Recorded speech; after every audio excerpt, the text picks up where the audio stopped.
اعوذ باللہ من الشیطان الرجیم بسم اللہ الرحمن الرحیم۔ آقا علیہ الصلوۃ والسلام نے ارشاد فرمایا، خیر الناس من ينفع الناس، کہ لوگوں میں سے اللہ کے نزدیک مقام و مرتبے والا، عزت والا، بہتر شخص وہ ہے جو لوگوں کو نفع پہنچائے، جو دوسروں کے لیے ہمدردی کا احساس دل میں خیال رکھے، اس کے اندر احساس ہمدردی ہو۔ تو ایک حدیث پاک کے اندر آقا علیہ الصلوۃ والسلام نے یہ ارشاد فرمایا، حدیث پاک کا مفہوم ہے کہ جو شخص اپنے کسی مسلمان بھائی کی ضرورت اور حاجت اور پریشانی کو دور کرنے کے لیے کوشش کرتا ہے تو اللہ تعالیٰ کی رحمتیں جب تک وہ کوشش کرتا ہے ان رحمتوں کا اس پر خصوصی طور پر نزول ہوتا رہتا ہے۔ اور یہ ہمارا یہ عمل، ہمارا یہ کام اور ہمارا یہ چینل انشاءاللہ آپ لوگوں کی اصلاح کے لیے، آپ کی مشکلات کو آسانیوں میں بدلنے کے لیے جہاں تک ممکن ہوا ہم اپنی کوشش اور کاوش کرتے رہیں گے۔ آپ ہمارے ساتھ جڑتے جائیں گے، انشاءاللہ یہ کاروان دن بدن بڑھتا چلا جائے گا۔ اور بسا زندگی کے اندر مختلف نشیب و فراز آتے ہیں۔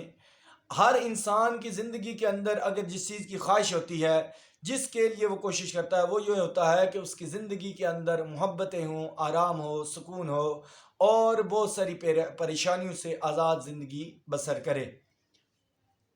تو آج ہم آپ کو ایک ایسا عمل بتانے جا رہے ہیں جو ہر گھر کی ضرورت ہے، ہر فیملی کی ضرورت ہے، ہر حلقہ احباب کے اندر اس کی ضرورت پڑتی ہے، اور یقین جانیے کہ آپ کے دوستانہ تعلق کے اندر بھی اس کی بڑی ضرورت رہتی ہے۔ آپ دیکھتے ہیں اور اکثر اوقات ایسا ہوتا ہے، لوگ کہتے بھی ہیں کہ دو گھروں کے اندر رشتہ قائم ہوا، منگنی ہو گئی، معاملات آگے بڑھے اور کچھ ہی عرصے کے بعد یا تو لڑکی کے گھر والے اب وہ نفرت کرنے لگے، ان کی طرف سے مایوسی نظر آتی ہے، وہ انکار کرنے کے قریب آ جاتے ہیں، یا ایسا نہیں ہوتا کہ دو لڑکے اور لڑکی کے درمیان منگنی کی رسم ہو چکی ہوتی ہے اور شادی کے دن قریب ہوتے ہیں، اچانک ان دونوں کے اندر اختلاف پیدا ہو جاتا ہے یا ان کے درمیان نفرت پیدا ہو جاتی ہے اور وہ شادی سے انکار کرنے کے لیے تیار ہو جاتے ہیں۔ ادھر لڑکی کے والدین پریشان، ادھر لڑکے کے والدین پریشان، دو فیملیوں کے اندر ایک قسم کی عزت اور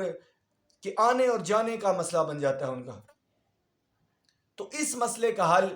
کہ ہر وہ چیز محبت کے جس کے اندر جدائی آنے والی ہو، جدائی آ چکی ہو، یا ایسا تعلق جس کے اندر خرابی پیدا ہو چکی ہو، اب اس خرابی کو مٹانے کے لیے آج ہم آپ کو ایک ایسا عمل بتانے جا رہے ہیں جس عمل کو حضرت ابو الحسن شاذلی رحمۃ اللہ تعالی علیہ، جنہوں نے حزب البحر جیسا عظیم تحفہ ہم جیسے گناہگاروں کو عطا کیا، ایک عظیم دعا ہے حزب البحر، اللہ جس کو اس کی روحانیت عطا فرما دے وہ یقیناً دنیا اور آخرت میں کامیاب ہو جاتا ہے۔ تو اس دعا کے اندر بھی انہوں نے الفاظ نقل فرمائے ہیں،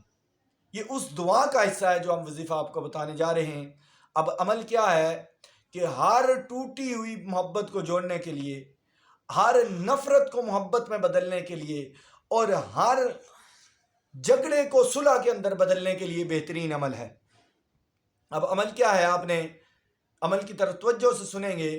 اور اس عمل کو اچھی طرح کرنے کی کوشش کریں گے۔ اگر ویڈیو کے اندر آپ کو عمل کی سمجھ نہیں آتی تو ان باکس کے اندر یا کمنٹس کے اندر میسج کر سکتے ہیں، وہاں سے پوچھ سکتے ہیں۔ اگر ایسا بھی نہیں کر سکتے تو دعائے حزب البحر آپ یوٹیوب کے اندر یا کہیں بھی دیکھیں گے، آپ کو وہ مل جائے گی، تو اس کے اندر یہ آخر پہ یہ الفاظ موجود ہیں، یہ وظیفہ موجود ہے۔ اب وظیفہ کیا ہے کہ آپ نے بلا ناغہ صرف 11 دن یہ عمل کرنا ہے، اور عمل کتنے ٹائم کرنا ہے؟ 41 دفعہ، صرف 11 دن کے اندر بحمدہ تعالی۔ اگر آپ اس عمل کو مکمل للہیت، یکسوئی کے ساتھ اور اللہ کی بارگاہ میں کامل یقین کے ساتھ کریں گے، میں آپ کو دعوے سے کہتا ہوں انشاءاللہ العزیز اللہ کے فضل سے اگر وہ عمل آپ کے حق میں بہتر ہوا، وہ مقصد آپ کے حق میں بہتر ہوا، تو انشاءاللہ العزیز 3-4 دنوں کے اندر آپ اس عمل کے اثر کو دکھتا ہوا نظر آئے گا۔ عمل کیا ہے؟ اب عمل کو توجہ سے سننا آپ نے۔ عمل ہے طاسین میم حامیم عین سین قاف مرج البحرین یلتقیان بینہما برزخ لا یبغیان۔ یہ سورہ رحمان کی آیت 19-20 ہے، اور پیچھے یہ کلمات پڑھنے ہیں، کلمات طاسین، طاسین میم، حامیم، عین سین قاف، مرج البحرین یلتقیان بینہما برزخ لا یبغیان. آپ نے یہ پڑھنا ہے، اور یہ 11 مرتبہ روزانہ 11 دن تک 41 مرتبہ آپ نے عمل پڑھنا ہے. اور پھر اس کو پڑھ کر ایک چینی پر یا کسی میٹھی چیز پر دم کر کے آپ خود بھی کھائیں، جن سے محبت کا اظہار کرتے ہیں اسے بھی کھلائیں، گھر میں بھی کھائیں، انشاءاللہ نفرتیں ختم ہوں گی، اور محبت کا یہ مجرب ترین عمل آپ کی زندگی کے اندر بہاریں لے کے آئے گا. امید ہے انشاءاللہ العزیز آپ اس عمل خیر سے برکت لیتے ہوئے ہمیں بھی اپنے دعاؤں میں اور اپنی یادوں کے اندر انشاءاللہ العزیز اللہ کی بارگاہ سے امید ہے آپ یاد رکھیں گے. اللہ تعالیٰ عمل خیر کی برکتیں تمام اہل اسلام کو اپنے حبیب کے صدقے عطا فرمائے.